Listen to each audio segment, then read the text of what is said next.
Welcome back, everybody, to All My Sty, and welcome to the Age of the Oak. I'm so excited to get back into the game. This video is for returning players. If you're new here, go ahead and check out the new player video linked down below. And also down there, there is a mechanics overview video for new players, for people that are kind of familiar with TTRPGs, or if you want a refresher on what the sort of meat and potatoes is of All My Sty. All right, let's get going. All My Sto, magic dies every winter and is reborn transformed every spring. All mice are wrong. Magic is not reborn every spring, and for countless generations of mice, magic has lain dormant. But this year, things are different. Magic returns. And as each of you awakens, not in the holds of your families, not in the ruins of some calamity or some great structure, but under the boughs of a great white oak tree, there is a subtle, ancient power that's bringing you in, that's herding you close, that's sorting you into little communities. Hundreds of mice are around you, and as magic pops back to life, the first sparks of language chitter in your ears. The first eddies of magic swirl through the air as the powers reawaken. As no danger manifests in that chaotic early place, your beating heart slows and you hear wind through the trees. But it's not just wind. It's a voice that's almost too grand, too slow, on too great of a scale for your tiny mouse ears and fast lives to hear. You listen, and the Dryad speaks. I am Elba. You do not know me, for I was born in the twilight of the last age. My memory of that time is as a child's dream. But I remember an ancient and terrible evil sought to use my spirit to poison the future with the power of its evil eye. I was as helpless then as you are now. But though the evil had great and terrible forces, a mighty army at its call, and death itself on a leash, he could not claim me. For as the teeth of winter bit down upon the world, and the old magic gasped its last, tiny figures stood against him upon my very roots. Tiny figures with great hearts and great courage. By their blood and their sacrifice am I free today. Your people stood with me at the end of their world. Let me stand guard over the future of yours. I vow to offer shelter and succor. Let this age be one of peace, of prosperity, of trust, and of growth. Let this be the age of the oak. The age of the oak starts first with a choice. Do you bind yourself to the great tree that brought you here, that offers you safety, that sorts you into like-minded groups of families and individuals? Or do you blaze your own path? In the age of stone and steel, you chose counties to establish your houses in. Here, there's no such luxuries. Simple burrows, makeshift housing, little metal, no gold or silver. You have nothing. And, well, if you've got nothing, the only place to go is up. Your family might actually be blood related, or they might be a found family.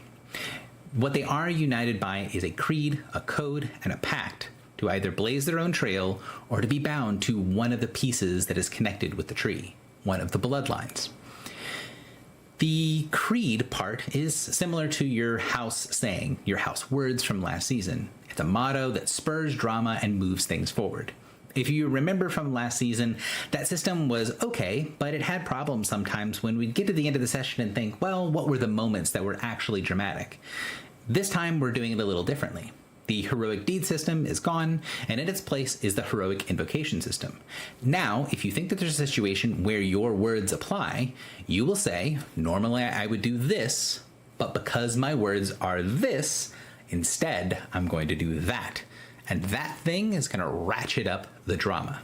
If we get to the end of the campaign, or rather end of the session, and you can show, yeah, that made a difference. We could have lied to the rat to get entrance into the tunnel, but I was not going to let that pass. I didn't want to lie. It wasn't in my blood to lie to the rat.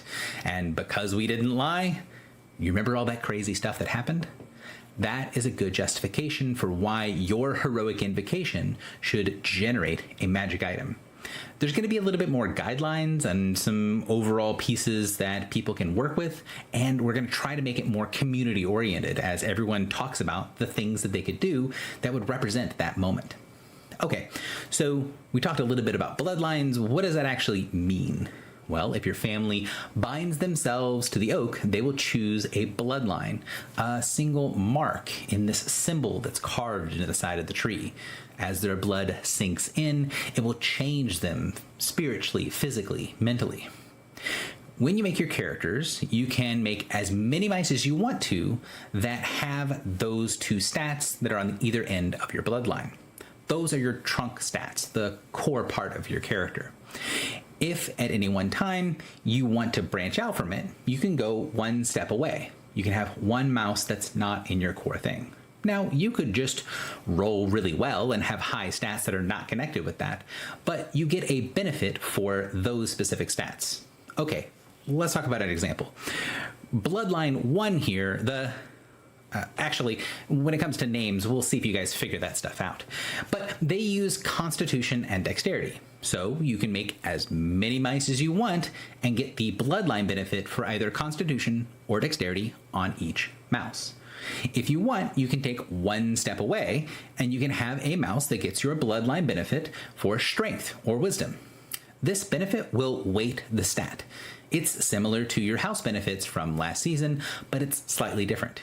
Instead of 4d6 and you take the highest 3, the benefit instead is that you roll 3d6 as normal for all the stats, and for your one weighted stat, you roll 2d6 and just add a 6. It's sort of like automatically counting one of your die as max and rolling 3d6 for everything. You can also choose to be unbound. Instead of getting a single stat benefit, your benefit is that all of your mice can't roll ones on their 3d6.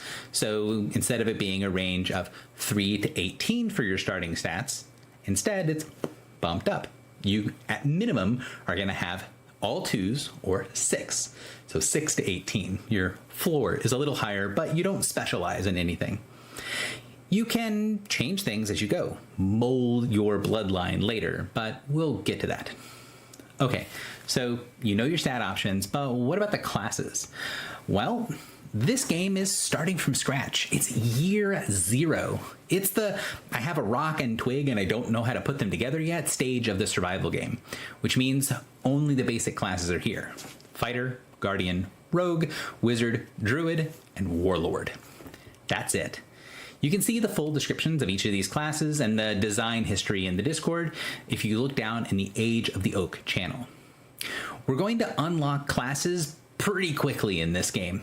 And remember, if you're the first person to make it to 10th level, make it to the final tier of play on any class, you get to be the icon for that class.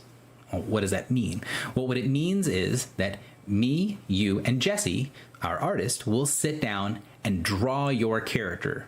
Make your character the thing that when you open up the rulebook, you see yourself in the book. If someone right now would open up the rulebook to Fighter, they're not going to see a generic fighter piece of artwork. They're going to see the iconic fighter, Giles, who was played by Corey in the last season.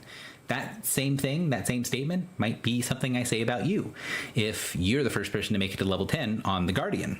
Or maybe it's not the Guardian, maybe it's the Exemplar or something else. Lots of classes out there. 6 to start with. 6 to start with.